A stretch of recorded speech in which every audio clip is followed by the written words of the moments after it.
esta oportunidad tenemos a el ingeniero en biotecnología Walter Kilumbakin. Él es ingeniero en biotecnología graduado de la Universidad Regional Amazónica Iquiam.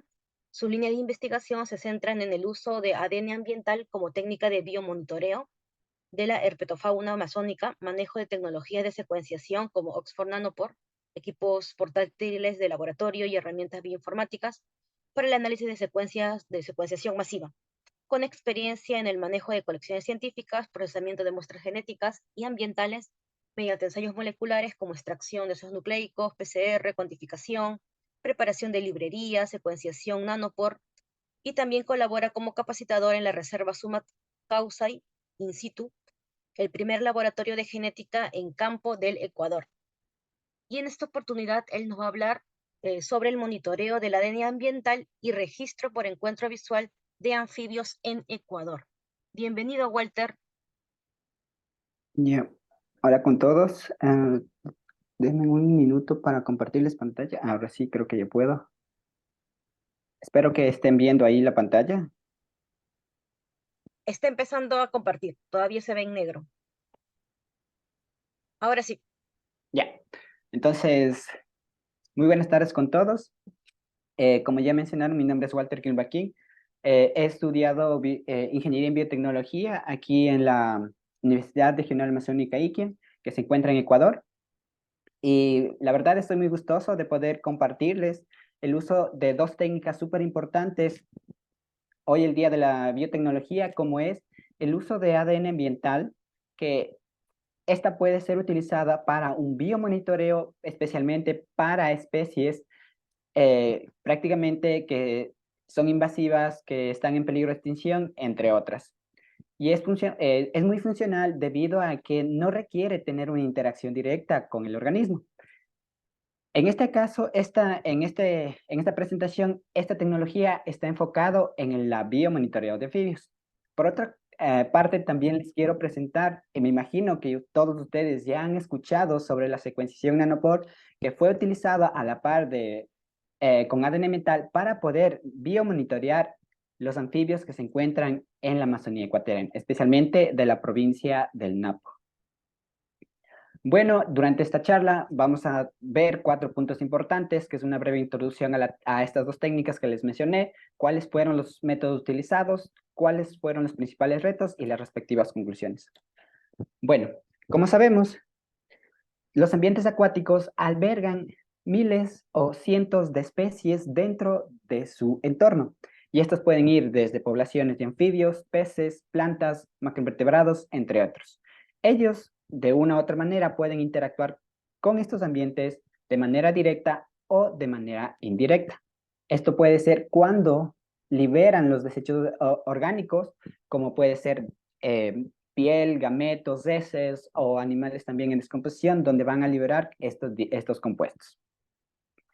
En sí, el ADN ambiental se define como una mezcla compuesta de diversos ADNs de diversos organismos potencialmente degradado que se encuentra en sí en nuestro entorno. Es decir, esto puede estar presente en una muestra de agua, en una muestra de suelo, sedimento, plantas, en el mismísimo aire. Entonces, es muy interesante poder utilizar esta tecnología para el monitoreo de varias especies debido a que la información contenida en las muestras ambientales nos permiten conocer en sí sobre la dinámica y la composición que tiene un ecosistema.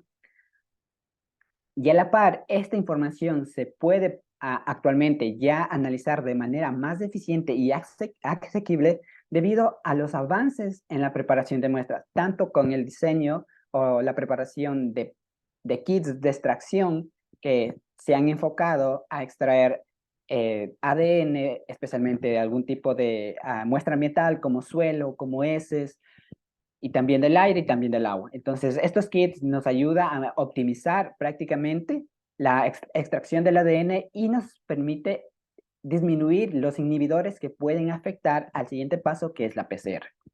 Además, también no solo se han diseñado kits, sino también se han diseñado nuevos equipos que prácticamente deja de tener, automatizarse todo el proceso y también limita o reduce los errores que a veces se puede tener cuando uno se trabaja en laboratorio. Por otra parte, el uso de tecnología nanopore ha revolucionado en sí esta parte que es la secuenciación, ya que antes esta tecnología estaba muy limitada y prácticamente todas las muestras que se obtenían aquí en Ecuador se mandaba al extranjero, prácticamente a Macrogen, para poder hacer la secuenciación. Y eso conlleva tener un costo, tener tiempo y saber si llegan las muestras. Entonces, ahora con la tecnología nanopore, prácticamente se puede hacer, una vez que nosotros tomamos la muestra, poder hacer todo el proceso de laboratorio, desde extracción, PCR, si se requiere, y posteriormente la preparación de librerías y la secuenciación. Como vemos en pantalla, la secuenciación nanopore, como bien lo dice el nombre, utiliza nanoporos que se encuentran anclados a una membrana. ¿Y cómo funciona esta tecnología en sí? Prácticamente, esta tecnología funciona por un diferencial de voltaje.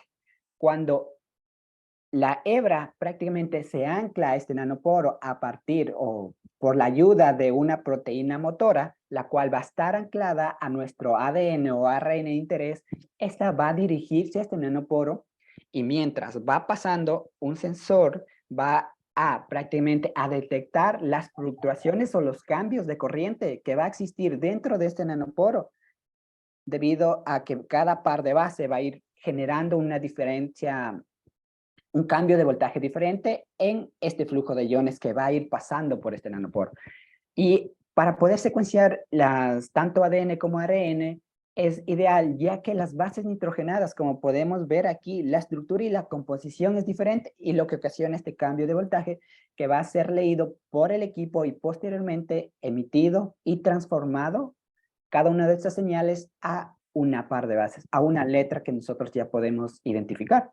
Entonces, la tecnología nanopore prácticamente lo que utiliza son, dependiendo del tamaño de la celda, cientos de poros. Desde si utilizas una Flongy, que son las más pequeñas, que tienen 125 poros, o una más grande, que sería ya cuando utilizas un Minion, para poder, que tiene 2045 poros. Estos poros se encuentran anclados a un chip sensor, el cual te va a permitir capturar de manera independiente cada una de las señales, cada una de las hebras que va a pasar por estos poros, y posteriormente, cuando se encuentra anclado a un AXI, que es un circuito integrado de aplicación específica, va a permitir conectar tanto la parte de los poros con la parte de los circuitos, la parte tecnológica que se encuentra dentro de una celda Flongy, que se lo conoce como una celda de nanopore, la cual tiene justo en esta pequeña matriz los poros vivos. Esta matriz, esta celda prácticamente se la ingresa un Minion, que es un equipo similar a una flash y es el equipo más pequeño, o también hay los más grandes que son los Prometheum, que ya son enormes.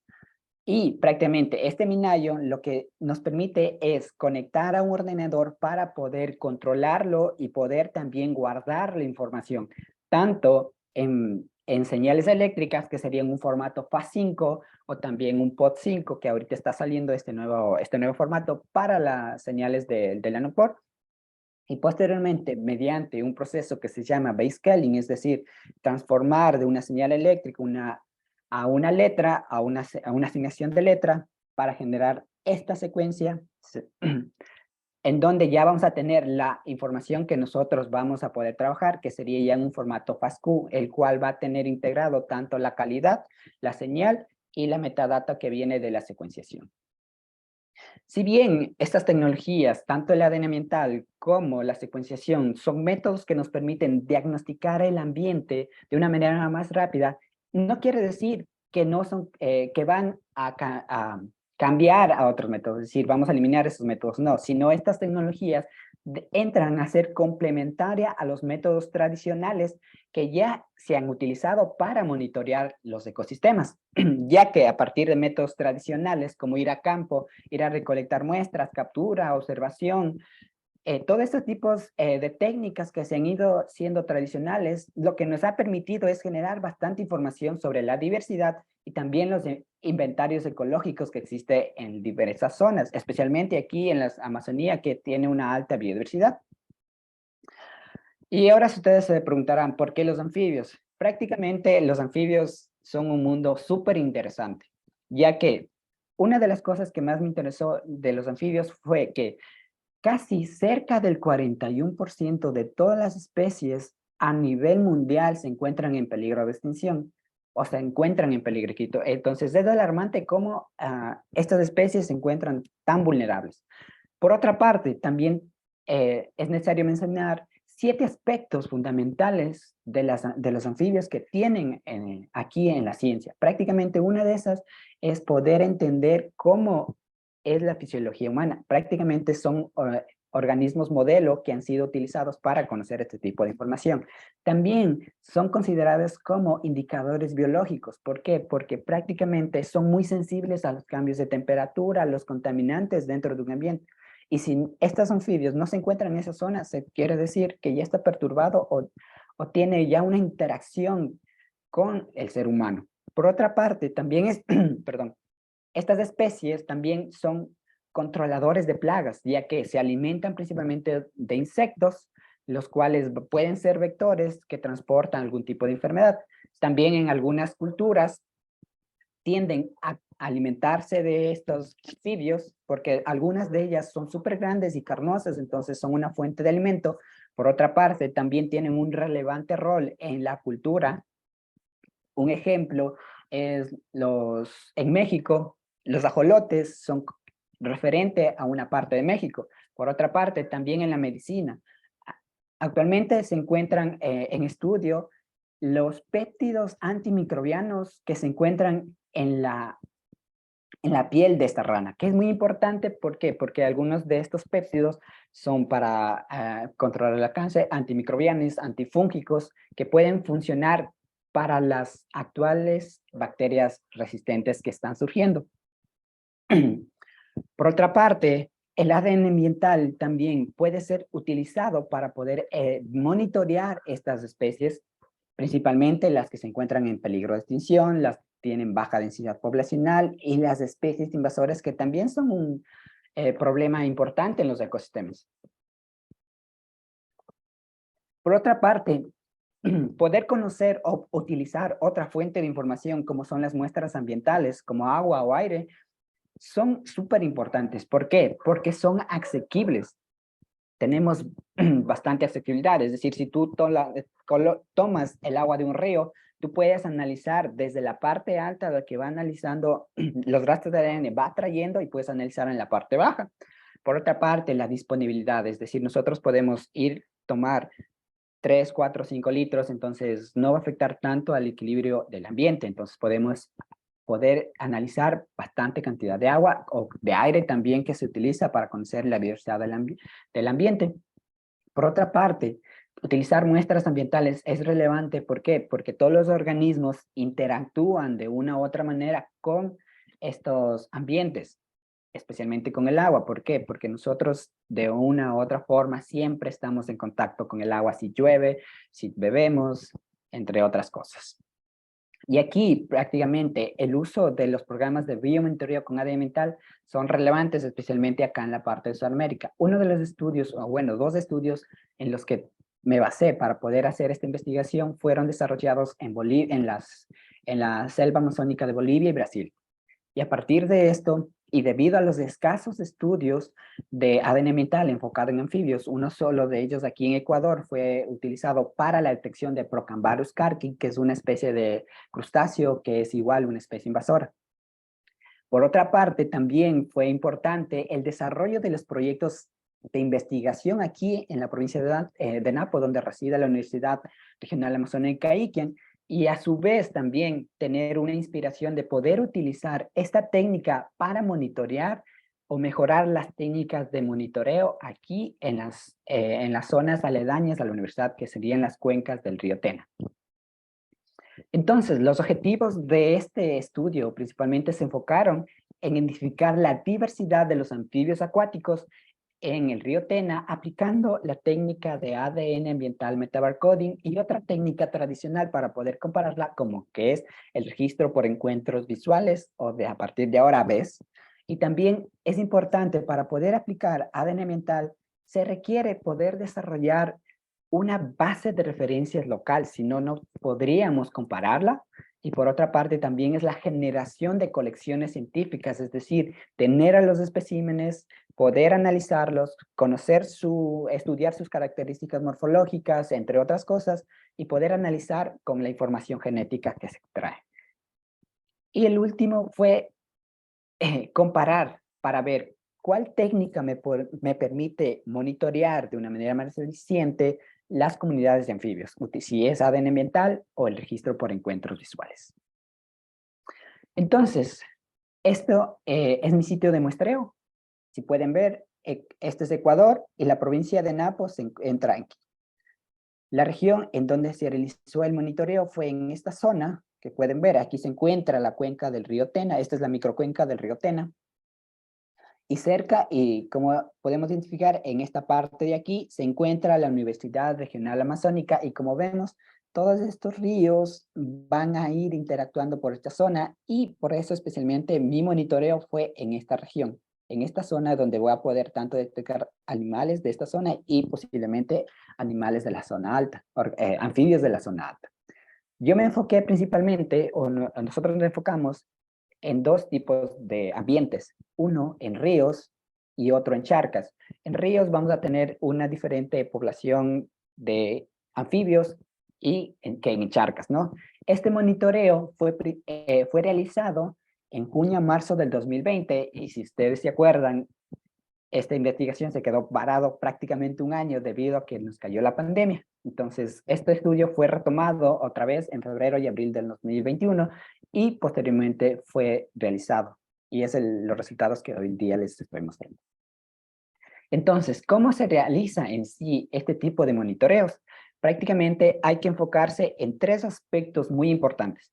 ¿En dónde? ¿Qué es la parte de campo? Es saber cómo tú tomas tu muestra de agua, qué hora, con qué condiciones hay que considerar, o también cuando vas a campo, en donde tú vas a buscar los organismos, entonces, ¿cómo tú debes buscarlos? Por otra parte, también una vez de salida la información de campo, las muestras de campo, vamos a la parte de laboratorio en donde se van a hacer los ensayos tanto de genómica como de metagenómica del ADN. En prácticamente vamos a hacer la extracción y todo el resto del proceso. Y la otra parte, que creo que es una de las partes más difíciles, más frustrantes, es los análisis de datos. ¿Por qué? Porque en este caso ya no solo nos estamos enfocando en una especie, sino nos estamos enfocando en cientos de especies que van a estar contenidas dentro de una muestra ambiental. También aquí lo que se hace son los análisis en sílicos, en donde nosotros tenemos que verificar que nuestros primers que estamos intentando hacer utilizados en nuestros estudios sean ideales para toda la población o todos los organismos que viven en ese entorno.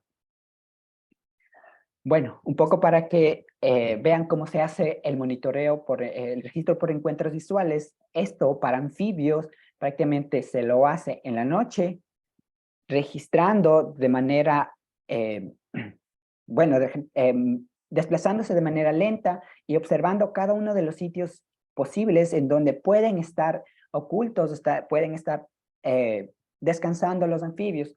Entonces esto toca ir buscando en las fuentes de agua corta, en las fuentes de aguas pequeñas, en las vegetaciones, en el suelo, debajo de piedras. Entonces de esa manera se va haciendo el monitoreo. Y aquí podemos ver dos ranitas que son de la zona, que es una Cynar garvey, que es súper chévere, tiene un color verde en las partes laterales. También una boana puntata, que es súper hermoso.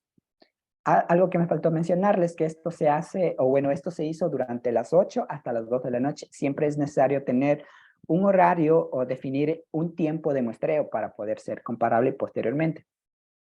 En el caso del monitoreo de agua, esto se hizo en la mañana, pero antes de hacer el monitoreo de registros por encuentros visuales, ya que este monitoreo no requiere prácticamente no es necesario hacer una colecta tan exhaustiva, ¿no? Esto se hace súper rápido, entonces se hace en la mañana lo más temprano posible para el caso de anfibios. ¿Por qué? Porque los anfibios prácticamente tienen mayor actividad en la noche, entonces en la mañana es necesario cogerlas. Esto se lo realizó entre las 6, 7 de la mañana, ya estamos en campo colectando agua. ¿Cómo se hace en sí una vez que estamos en campo para tomar muestras de agua? Nosotros primero definimos nuestro sitio de muestreo, medimos el perímetro y posteriormente Vamos a dividir esta zona debido a que el ADN que se encuentra en las muestras ambientales no se encuentra homogéneo sobre la superficie del agua. Entonces, como podemos ver en imagen, es requerido hacer un muestreo de toda la zona para poder obtener la mayor información y poder hacer un buen monitoreo. En el caso de ríos es un poquito diferente porque hay que medir el ancho y definir una área de que va a ir monitoreado, porque no podemos, es un área muy, es un ecosistema muy amplio, entonces no podemos monitorear todo, sino vamos a definir pequeñas áreas en donde las muestras van a ir tomadas en las dos orillas y en el centro. Eso también porque el ADN no está homogéneo. En la parte del laboratorio ya nos vamos a centrar más en los procesos. En esta parte es para monitoreos, esta es para procesamientos de tejidos que van a formar parte de nuestra base de datos, nuestra base local. Entonces, ¿cómo se hace esto? Primero los individuos, después de tener una muerte digna, lo que hace es extraer primero el tejido muscular y el tejido hepático de estas zonas de aquí, como podemos ver en esta gráfica. Posteriormente, estos tejidos van a tener un código único para cada especie que van a estar anclados a una muestra de ADN que se va a hacer se va a hacer el procesamiento. Y posteriormente, estos son amplificados para generar esta base genética de información de secuencias, y esto se hizo utilizando el gen 16S. Aquí podemos ver el nombre de estos primers, que aproximadamente son de 600, 700 pares de bases. Luego, para poder visualizar que sean funcionales nuestros primers y las muestras no tengan dificultades, se hace lo que es un gel de agarosa, y aquí podemos ver las bandas. Estas son las bandas de nuestros tejidos y el respectivo control negativo, que es indispensable cuando estamos trabajando en el laboratorio. Posteriormente, en este caso, para este tipo de tejidos, lo que se hizo fue mandar a secuenciar a Sanger para tener una precisión mucho más certera al momento de secuenciar. En el caso ya de muestras ambientales, lo que nosotros hacemos es, una vez colectadas las muestras de agua, es colectar estos residuos orgánicos en filtros de nitrocelulosa. Estos son colectados, todas las muestras son filtradas y posteriormente almacenadas. Estos filtros son cortados y posteriormente se hace la extracción de ADN ambiental. Y luego, como mencioné al principio, al ser el ADN ambiental una muestra compleja y potencialmente degradable, es necesario utilizar la misma región que va a ser el GCS, pero los primers van a ser mucho más cortos. En este caso, nosotros utilizamos unos primers universales que eran para vertebrados, que eran aproximadamente de 300 pares de bases. Igual manera, hacemos una evaluación de la funcionalidad de los primers en un gel de agarosa, como podemos ver aquí, y también aquí vamos a identificar si todas las muestras que nosotros colectamos tienen o no ADN de nuestro organismo de interés. Entonces, si se fijan en la parte de acá, vamos a tener bandas, vamos a tener carriles en este gel en donde no hay ninguna banda. Esas posteriormente son descartadas porque el siguiente paso para poder trabajar o conocer lo que tienen estas muestras es la preparación de librerías de secuenciación nanopore, que prácticamente constan de 4 pasos. Uno de ellos es poder anclar un barcode para poder identificar cada una de estas muestras. Es una segunda PCR que se lo conoce. Posteriormente es una reparación de cadenas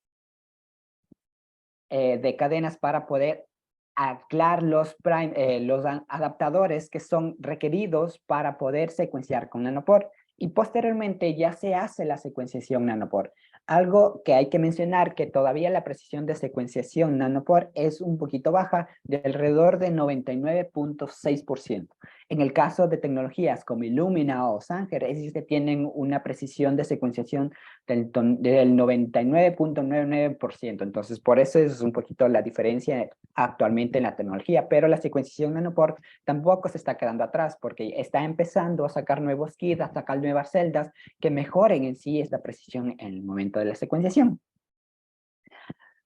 También es necesario generar previamente, antes de poder hacer un monitoreo con ADN ambiental una base de referencias.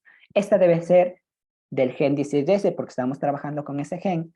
Entonces, para poder hacer este tipo de información, lo primero que se hace es buscar en bibliografía o por registros de los especímenes que nosotros queremos investigar. En este caso, en la zona de monitoreo que yo hice el análisis, se registraron 62 especímenes, de los cuales correspondían a 20 especies.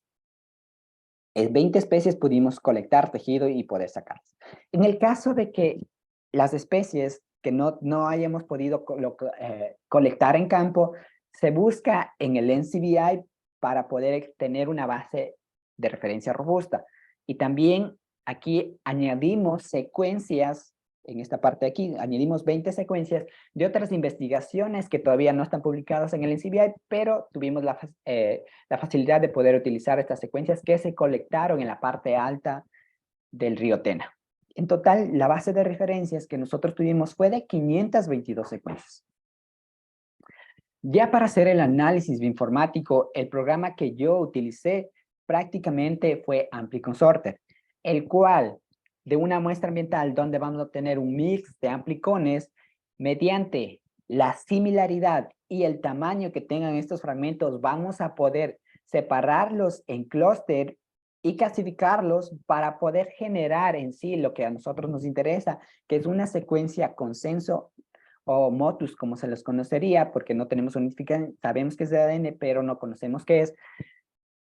Y posteriormente hacer la asignación taxonómica de cada una de estas secuencias para poder identificar las especies a nivel de especie o poder identificar a nivel de género cada una de los clústeres de las secuencias consenso generadas y saber qué tenemos. Para poder hacer este alineamiento se utiliza BLAS. Yo prefiero utilizar BLAS local porque me permite hacer los análisis de cientos de muestras, cientos de secuencias consenso a partir de una base de referencias en el ordenador y lo hace en 3-4 segundos todo el alineamiento. En cambio, también se puede utilizar el BLAS que se encuentra en el NCBI en línea, pero esto va a demorar porque va a ir muestra por muestra verificando la identificación. Otro de los programas que también se pueden utilizar para poder la asignación taxonómica es Dada2, que esa es una herramienta que se utiliza para poder analizar o hacer la asignación taxonómica de secuencias de Illumina, pero también pueden ser utilizadas para hacer la asignación taxonómica de secuencias obtenidas por Nanopore.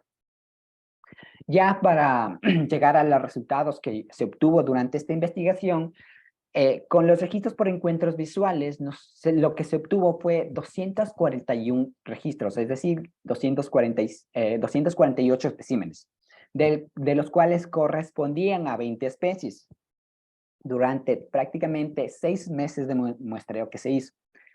También en la parte de pozas se registraron 195 especímenes, de las cuales resalta Dendrosophus bifurcus, que esta ranita, que es súper chévere, como pueden ver aquí, un total de 36, y Boana puntata, ranita que está aquí. Si le ven, es súper hermosa y tiene alrededor de 38. En la parte de los transectos de río, las especies variaron un poco. Y eso es porque ya no está agua estancada, sino es agua que está fluyendo constantemente. Entre ellas tuvimos a Rhinella marina, que esta se puede adaptar a cualquier ambiente, vive hasta en las ciudades, y otra esa es Cinas ruber también. Por otra parte, es importante mencionar que durante la aplicación de este nuevo método, en esta zona de muestreo se pudo conocer 2 especies que ya están registradas en la provincia de Napo, pero que no habían sido registradas justo en esa zona de monitoreo. Y como dice Angulo y colaboradores en 2019 en su estudio, es toda contribución con respecto a la distribución que tengan de las especies es relevante debido a que nos permite poder generar los inventarios de biodiversidad de las zonas y posteriormente a partir de esta información poder diseñar estrategias de conservación que son imperantes para poder monitorear estas especies. Ya para los análisis en la parte de ADN metabarcoding, lo que se obtuvo fue de la secuenciación Nanopore 2.704.000 lecturas, es decir, de esas muestras que se procesaron, alrededor de 36 muestras hicieron el proceso, se obtuvo 2.074.000 lecturas. O sea, son un poco bajas, pero son suficientes para hacer el análisis.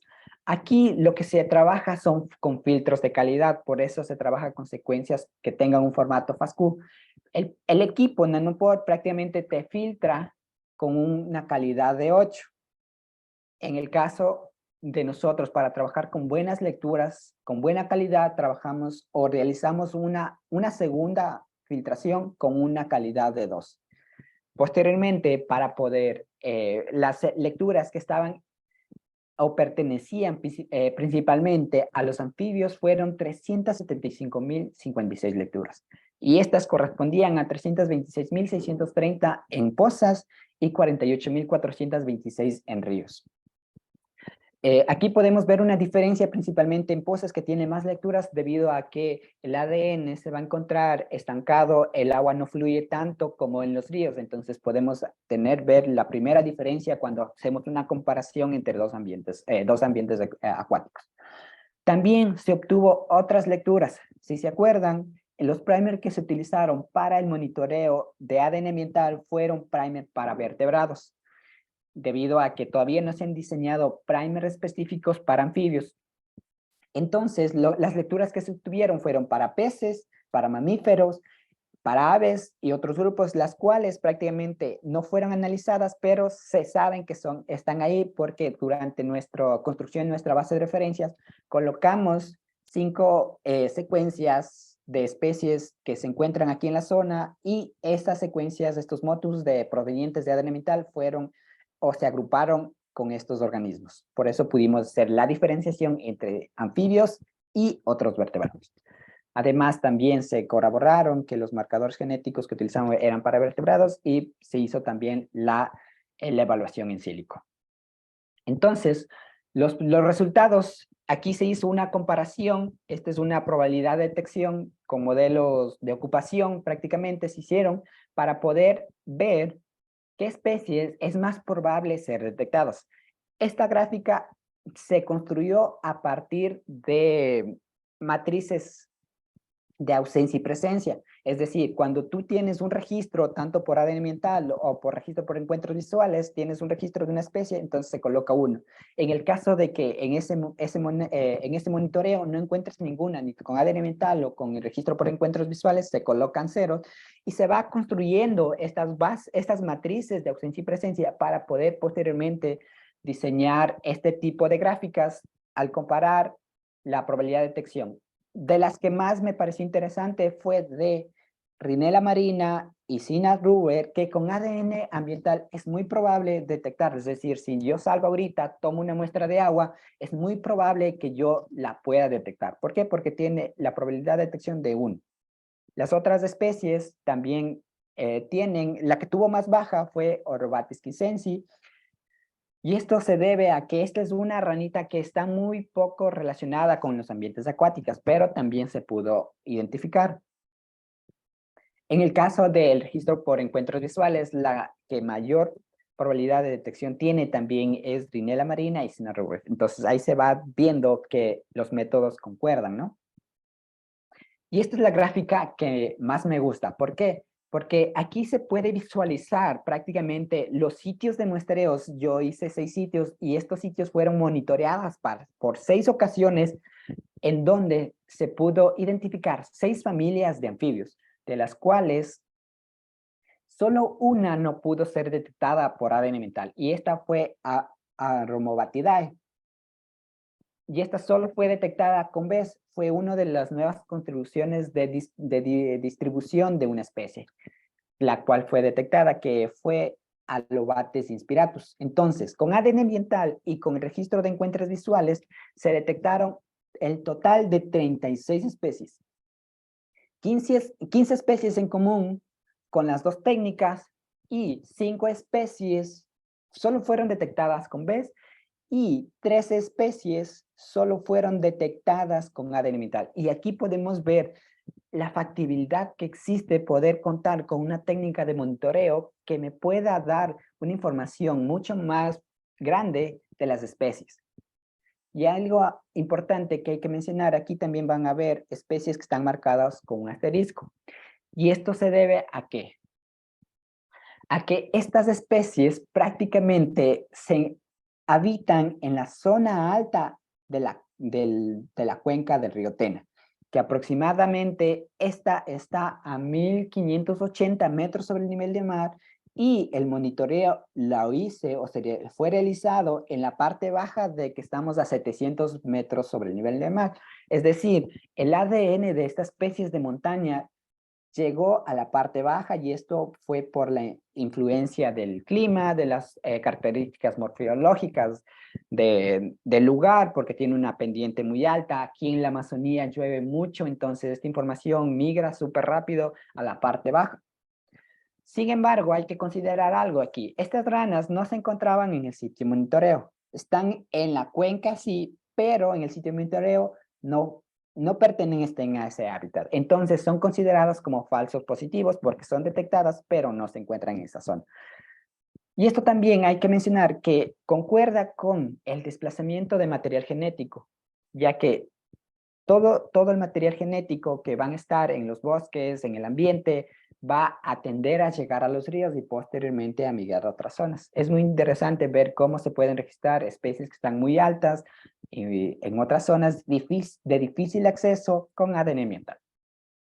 Entonces, ¿cuáles son los beneficios y limitantes que tiene esta técnica? Primero, ADN ambiental es una técnica de alta eficiencia para el monitoreo de biodiversidad. Sin embargo, hay que recalcar que al trabajar con pequeñas secuencias estamos limitados y no podemos hacer una estimación de la abundancia. Se puede hacer una abundancia relativa, pero no se considera idónea hacerla. Y tampoco se puede conocer aspectos biológicos como el sexo, la edad, si estaba viva o muerta la especie, sin otro tipo de análisis. O sea, si nosotros obtenemos la mayor información genética, ahí sí podemos hacer, pero con otro tipo de métodos, ¿no? Otra de las cosas es que es factible utilizarlas en ambientes de difícil acceso, es decir, nosotros estamos a escalar varias montañas, entonces va a ser más fácil tomar una muestra de agua y poder conocer un poquito de su biodiversidad, pero también esto lo que recae es que va a depender de una base de referencia local. ¿Por qué? Porque si no, no vamos a poder hacer la asignación taxonómica. Por otra parte, también los que trabajan en la parte de matemáticas, de modelamiento, de bioinformático, empiezan a ver esta necesidad de tener una forma de conocer la biodiversidad en una muestra ambiental sin depender de una base de referencia. Entonces, ahorita se están enfocando en enfoques para poder realizar la identificación o la asignación taxonómica sin depender de una base de datos, pero todavía está en proceso, ¿no? Todavía no se han registrado resultados eficientes para poder utilizarlo, pero es un poquito más complejo. Por otra parte, también es necesario, una de las limitantes es que nosotros no podemos replicar los mismos análisis en el laboratorio debido a que no vamos a contener tanto los factores bióticos como abióticos que influyen tanto en la degradación, el transporte, en la composición del ADN y los resultados posteriormente de ADN ambiental. Ya para concluir esta pequeña conferencia, nosotros obtuvimos que ADN ambiental es un método de diagnóstico lógico que tiene una alta probabilidad de detectar, más que los registros por encuentros visuales, como ya pudimos ver en la imagen anterior. También, la disponibilidad de las muestras y la interacción que tienen los organismos es clave para poder hacer un monitoreo con ADN ambiental. Si nosotros queremos monitorear especies que son terrestres, no vamos a monitorear muestras de agua, sino nos vamos a enfocar en áreas o en muestras ambientales que están prácticamente relacionadas con la especie. Por eso es necesario tener al momento, antes de hacer el monitoreo, hacer un diseño experimental para saber cómo es la ecología de nuestra especie de organismo de interés. Por otra parte, también es necesario recalcar que para poder hacer un buen monitoreo y tener información que sea robusta y fiable, no es necesario solo de aplicar un método, es necesario de aplicar varios métodos y en ADN ambiental no solo de un tipo de muestra, sino ya podemos trabajar con sedimento, con heces, con todo tipo de, tipo de muestra ambiental que está en nuestros ecosistemas. Entonces también justo este trabajo fue realizado en la Universidad Regional Liquian, financiado por el proyecto Virulus, y también esta idea también se está aplicando en la reserva Sumancansan in situ, y también gracias al grupo de biogeografía que me impulsó y me ayudó también a poder concluir este trabajo. Y aquí pueden ver a todos mis compañeros que influyeron en este tipo de trabajos. Eso que les puedo contar. Muchas gracias, chicos. Igual cualquier pregunta pueden escribirme en mis correos y listo. Si tienen preguntas. Muchas gracias, Walter. Interesante tu trabajo. ¿Este trabajo lo has publicado? ¿Lo piensan publicar? ¿Cómo lo piensan complementar o Ya continuar? va a salir la publicación. Prácticamente estoy ya dándole los últimos toques al PDF y me imagino que